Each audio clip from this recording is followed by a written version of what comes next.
दुनिया का सबसे सस्ता मुफ्त का दवा। It is called light as medicine.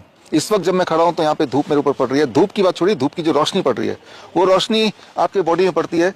रोशनी तब भी पड़ती है जब धूप नहीं होती है। जब आप अपने कमरे में होते हैं, दिन में भी जब कमरे में होते हैं तब भी रोशनी पड़ती है, रात को भी रोशनी पड़ती है।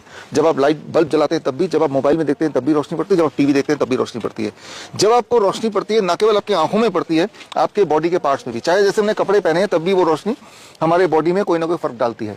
तो how to use light as medicine. अब मैं जो बोलने जा रहा हूँ ये, इससे आप कई सारी बीमारी, चाहे डिप्रेशन है, चाहे वो इंसोम्निया है, किसी को नींद आने की दिक्कत है, किसी को चिड़चिड़ापन है, किसी को बॉडी में पेन है, ये सारी चीजों की दवा बना सकते हैं लाइट की मदद से। लाइट मतलब रोशनी, धूप नहीं बोल रहा हूं मैं, धूप उसमें से एक है, लाइट मतलब रोशनी। जब आपके बॉडी में रोशनी पड़ती है या जब नहीं पड़ती है, इन बोथ द केसेस आपका बॉडी किसी तरह से काम करता है। सिंपल एक आप एग्जाम्पल ले लेता हूँ।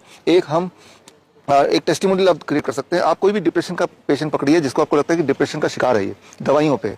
अगर डिप्रेशन का मरीज को 30 मिनट तक 10,000 लक्स ऑफ लाइट दे दिया जाए तो उसकी डिप्रेशन गायब हो सकती है। 30 मिनट्स 10,000 लक्स ऑफ लाइट। अच्छा, 10,000 लक्स ऑफ लाइट क्या है? उसके लिए बड़ा सिंपल, ये जो लाइट है, ये लाइट का जो पैरामीटर होता है वो लक्स बोलते हैं, या लुमिन्स बोलते हैं, या लक्स बोलते हैं। तो lux is the important thing.